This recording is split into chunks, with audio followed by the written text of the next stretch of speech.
In this video, I'm going to go through our user interface here in AutoCAD, as well as the acronym here in design drafting we call TULZA, T-U-L-Z-A, and what each of those letters stands for.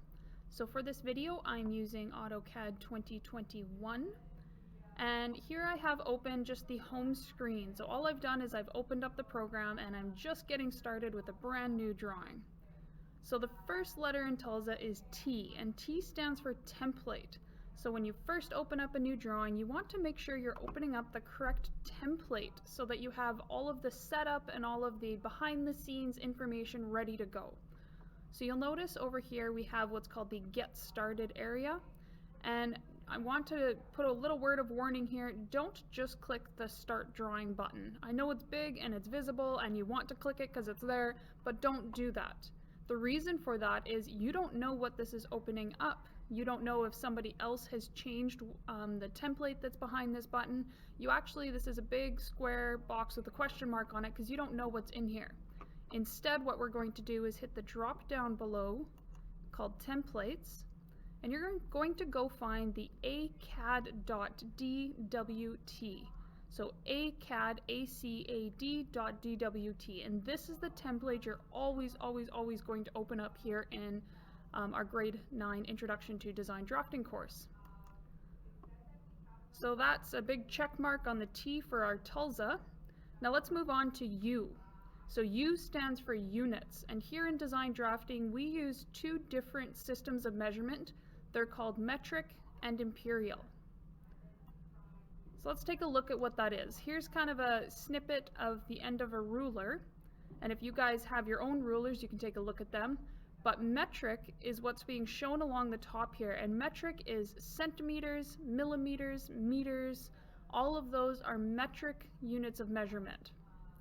We also use imperial, which is inches. So you can see that on the bottom here. So if you've ever worked in inches and feet, that's the imperial system of measurement. So here in drafting, you're going to be using both of these when we get into our drawings. And each assignment will tell you whether it's going to be in metric or it's going to be in imperial.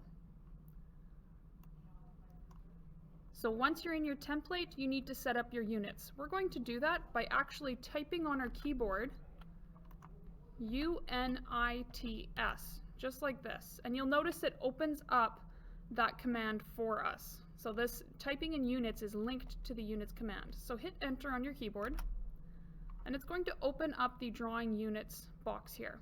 So let's take a look at this drawing units box. Right at the top left here we have our type of units.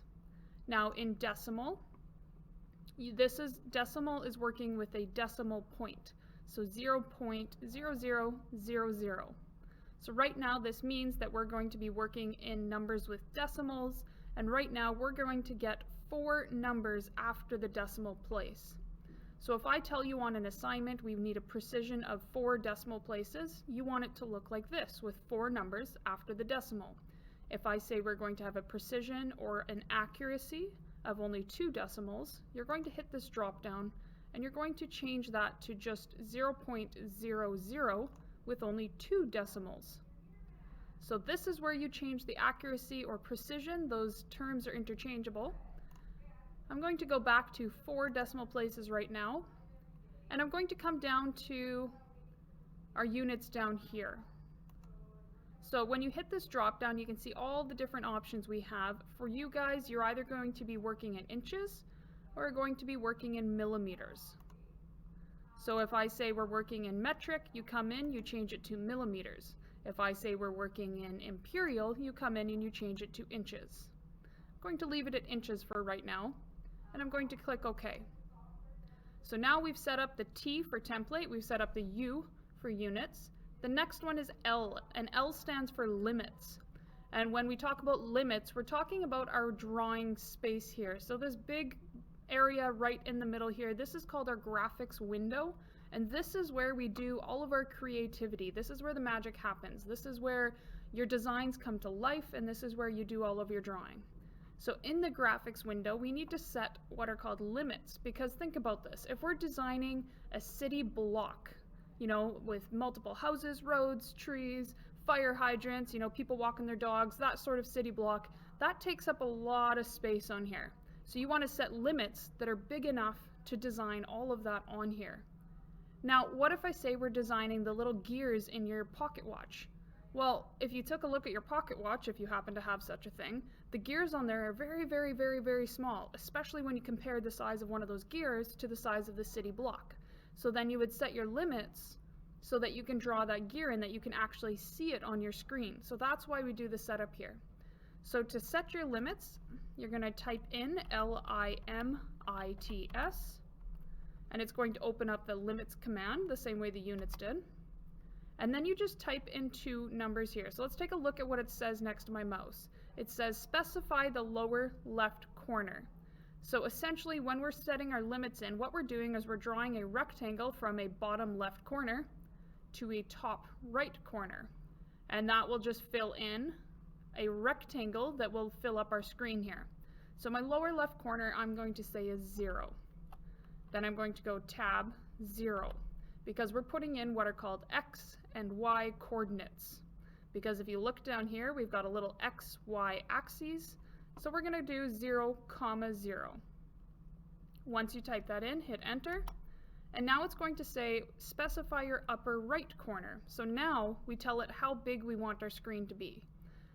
So if I was working on that city block we were talking about, I might want this to be something like 100 feet by 500 feet or something like that, with lots of space on here for me to be able to draw my design.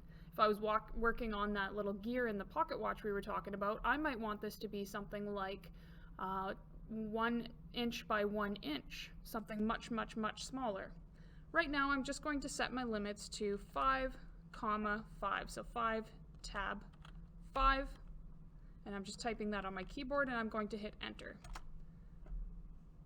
Okay, so we've set the limits of our screen, but nothing changed, and that's okay. Now we have to actually change our screen to fit that little rectangle we just drew. And that's where the last part of TULZA comes in here. So we've done TUL, and the last part of TULZA, the ZA, stands for zoom all. And this is very, very easy. All you do is you type Z on your keyboard and hit enter for zoom. And now you can put in a window, but what we're going to do is just type in A for all and hit enter. And look at our screen changed. It just zoomed right into that those limits that we typed in. So right now we're looking at a rectangle that is, I believe we did 5, 9, but I forget what numbers I typed in there. So zooming all just zoomed right into our drawing space. We're all set up and we're actually ready to start drawing now.